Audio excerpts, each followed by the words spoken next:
Thank you. So we want a sense of the view from the top. In some ways, we were looking at the ant-side view earlier, but now we want to take the strategic, commanding heights view, and we're lucky to have you all on stage here. Adam, you run HelloFresh here in the UK. Yes. So you have the perspective of a boss man looking at this issue. When you look at the sustainability question, of course, for you, one of the central challenges is you deal with last mile issues, right?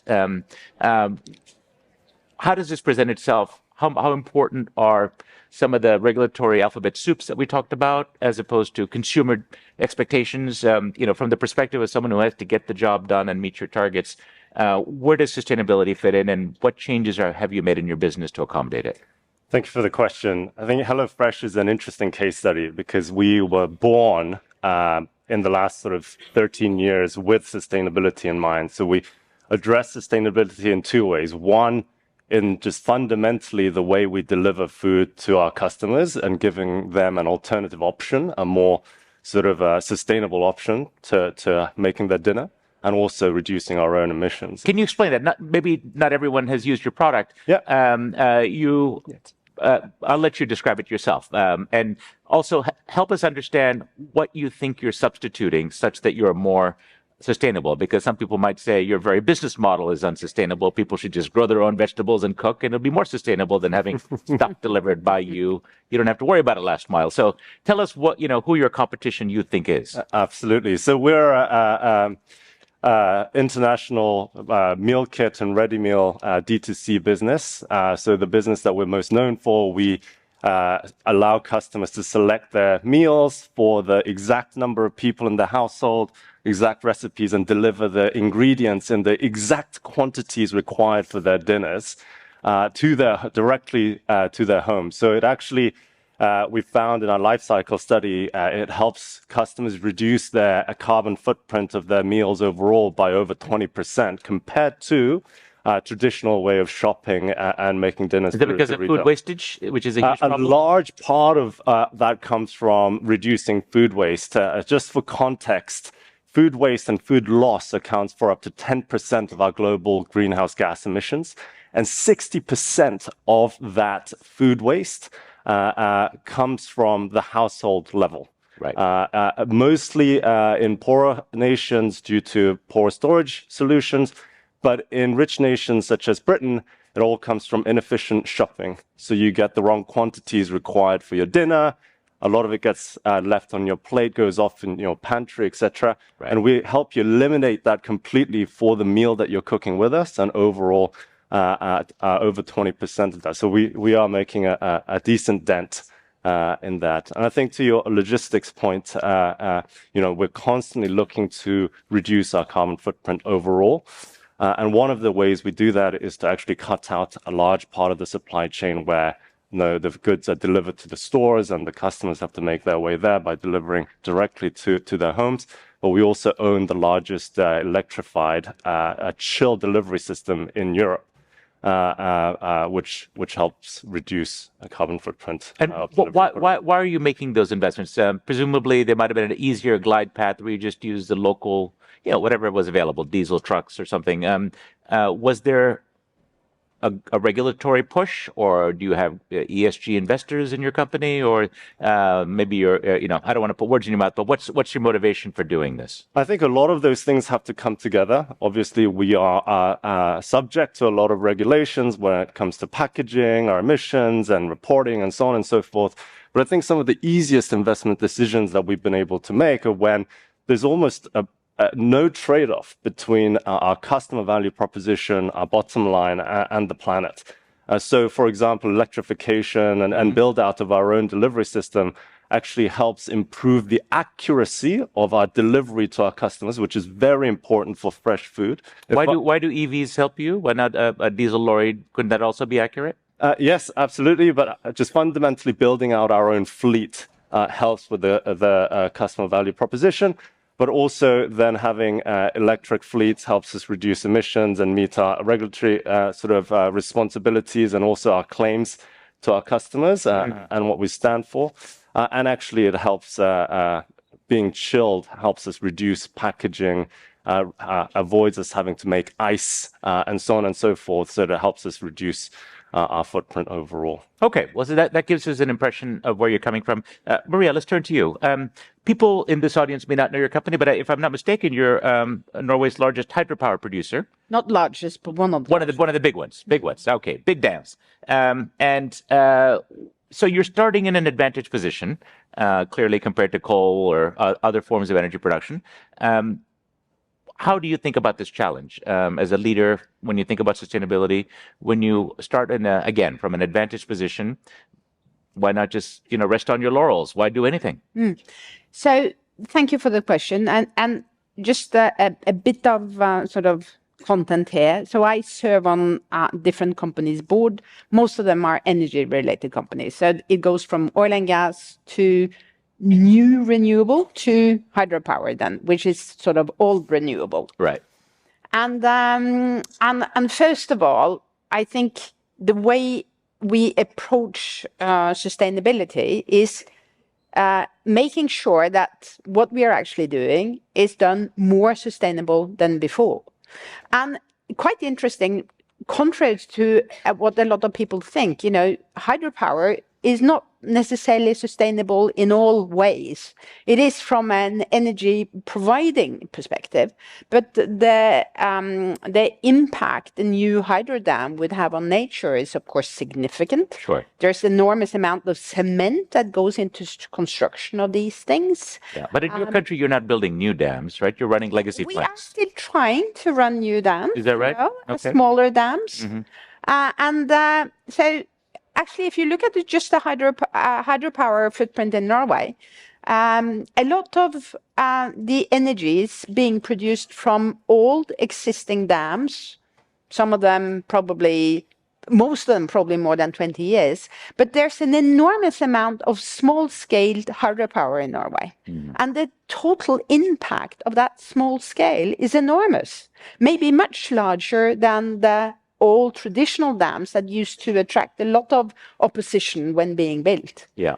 Because you change the waterways, you change the marine systems and so forth.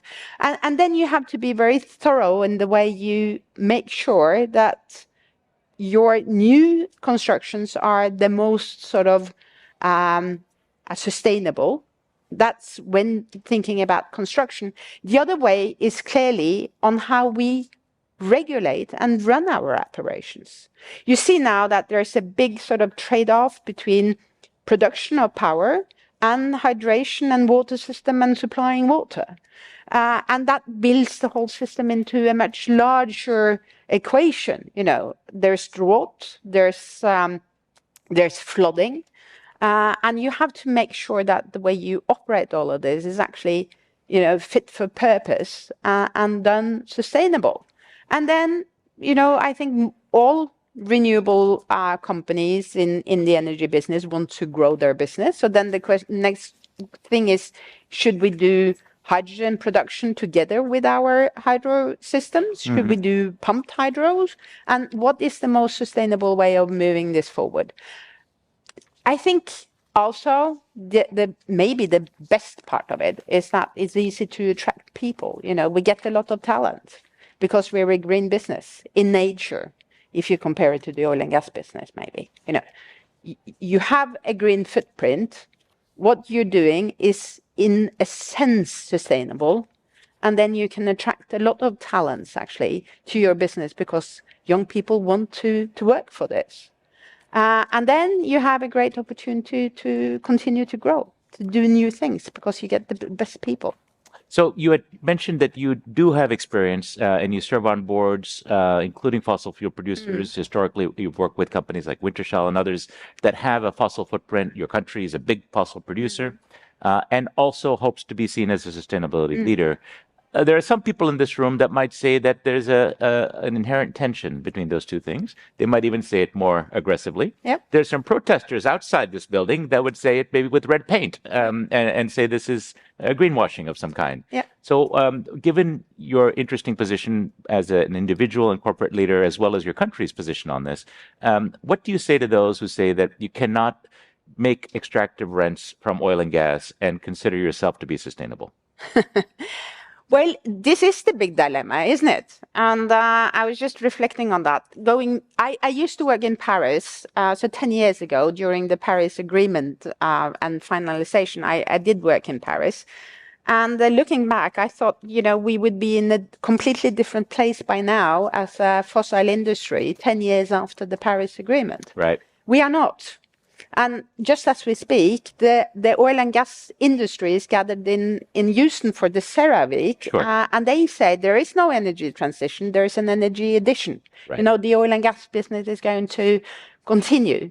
However, I think all oil and gas companies, or all oil and gas countries and industries will try to make sure that the climate impact of what they're doing is reduced. So you have things like CCUS, but you have also just carbon reduction activities. And I think what we have learned is that oil and gas is going to be around for a long time. Mm-hmm. So then we have to make sure that the way we do it, at least, is as sustainable as possible. But truth be told, the jump from a purely fossil sort of based economy to a purely electrified economy and society is not happening as fast as we thought. So you have to judge by those actions. Where are the actual investments going? And you have to, I think, as an energy industry, we have to live in that dilemma for a long time. Mm. We thought we would have to sort of go through the dilemma, but now I think we just have to deal with the dilemma for an enormously long time. Maybe longer than people thought. Much longer than people thought. Sylvain, that's a good point on which to jump to you. You study CEO behavior, and your organization works with lots of top companies at the senior levels. How do you help CEOs ensure that compliance is not just a paper exercise? Obviously, there has to be a paper dimension to it. There's often regulatory requirements and such, but rather being a foundation for more meaningful action. Yeah. So I think maybe first, if I look at my organization, the Boston Consulting Group, our mission, our DNA is to try and help CEOs deal with the dilemma that Maria just talked about. And as part of that dilemma, there is an element of compliance, which is, I think, what you're referring to.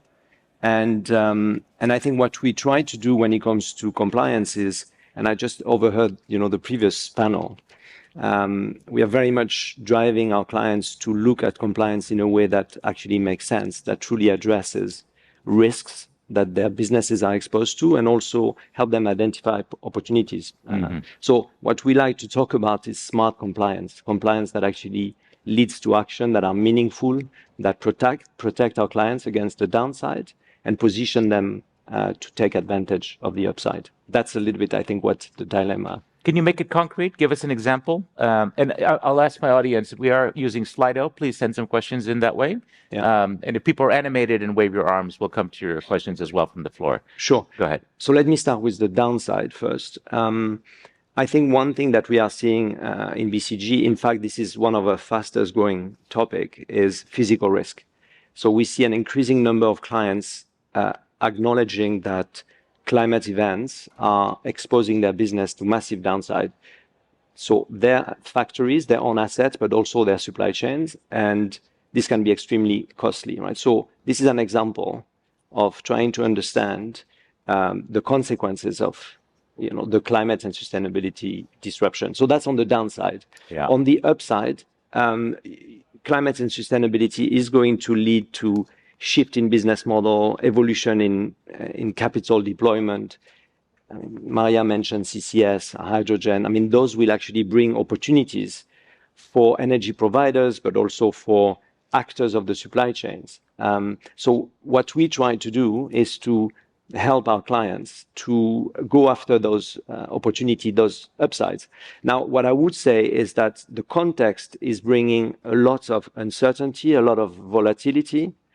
And there's a real question around the pace at which you deploy that capital, right? Mm-hmm. So there's a lot of discussion. A lot of the work that we do now is to try and help CEOs and boards to navigate that uncertainty and decide at what point it makes sense to go and deploy capital. What we actually see, we talk a lot about optionality in the context of uncertainty. So, what is the meaningful optionality that I can, go after as a CEO? And I think the main advice that we talk about now is try to find that space where this optionality makes sense for you.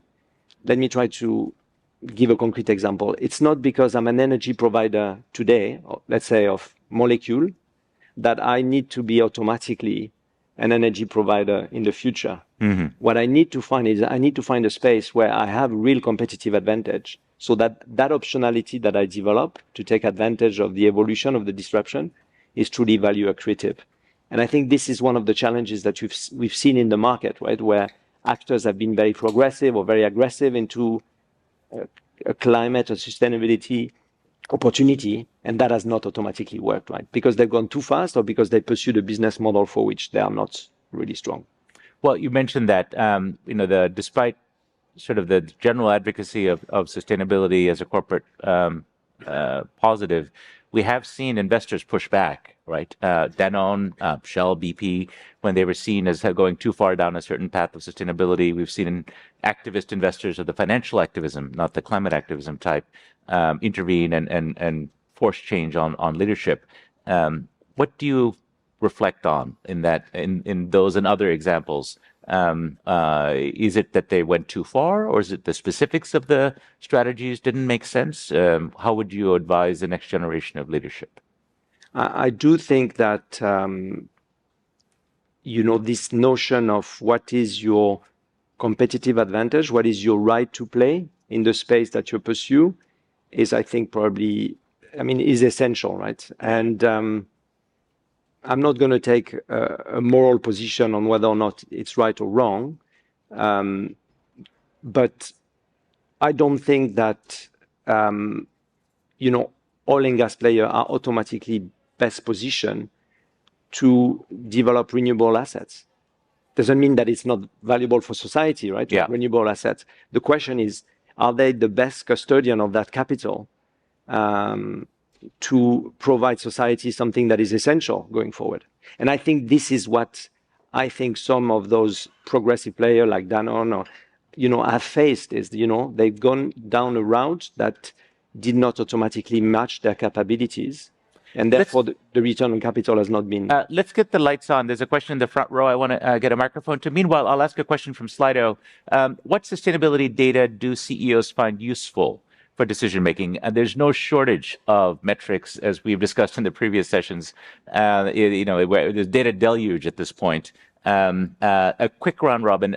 What's the most useful on your dashboard as a CEO? What do you look at? I don't think there's a single metric as unsatisfying as is that answer. I think the characteristics that make it really useful are the ones that are easily communicable to our customers, that are easily translatable in conjunction with our financial data, and is in line with what the regulators are looking for.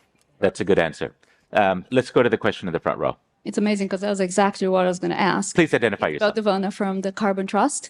I just find that the data is really overwhelming for a lot of colleagues that are in sustainability. And what I was going to ask is exactly how much data does the boardroom, the C-suite actually need to make some decisions that link sustainability to top-line growth or to efficiencies and effectiveness? How much is too much and how much is enough?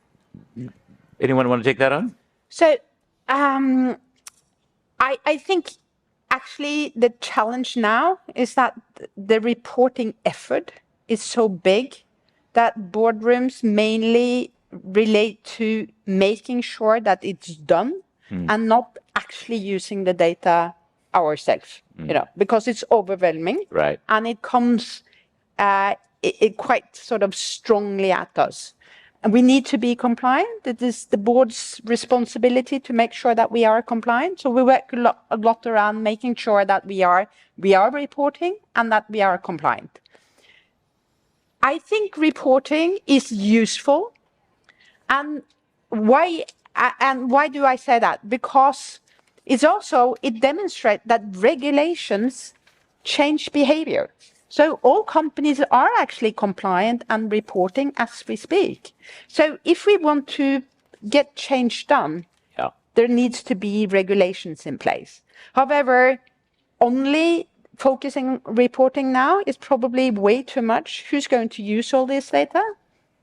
And the point is, CEOs and boards need data that drives change. And the best data, for speaking personally for me, is everything that goes around efficiency. You know, when sustainability Right. actually turns us more efficient, that's when we have sort of win-win situations. 1 minute left. Quick question, quick answer. Seda Tekin from Total Energy Scorpion. We serve in the bioplastics market. I had a question for Adam. Yeah, I've been a big fan of HelloFresh products, and you mentioned about food waste being major contributor in the LCA carbon footprint, and of course the products use a lot of packaging as well, like paper, cardboard, and plastics. So how do you see the packaging as a contributor, and are there improvements in that area as well? Are you involved in recycling of these products at the consumer level and improvements? So yeah, thank you. It's a pitch for bioplastics is what's going on. Yeah. I see what's happening here. All right. It's Yeah. an extremely important part of our business model. It's the most visceral part of what our customers experience, and they hold us accountable for that. So regardless of what portion of carbon sort of emission it contributes to, it's really important. So just as an example, just in the last 2 weeks, we managed to find an opportunity to break that trade-off between planet, customer, and bottom line. We eliminated what we call the cool pouch. It's the last installation pouch for meats that is incredibly important for health and safety reasons.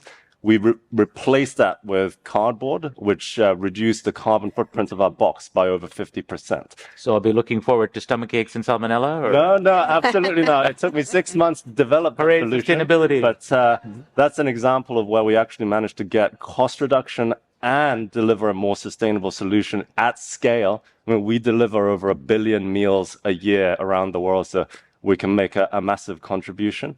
And so those are kind of examples that we constantly look for to break that trade-off. All right. Well, look forward to seeing this new packaging in practice, all of you. Give a round of applause to my leading chief executives and gurus. Thank you for coming. Appreciate it. Thank you. Appreciate it. Thank you.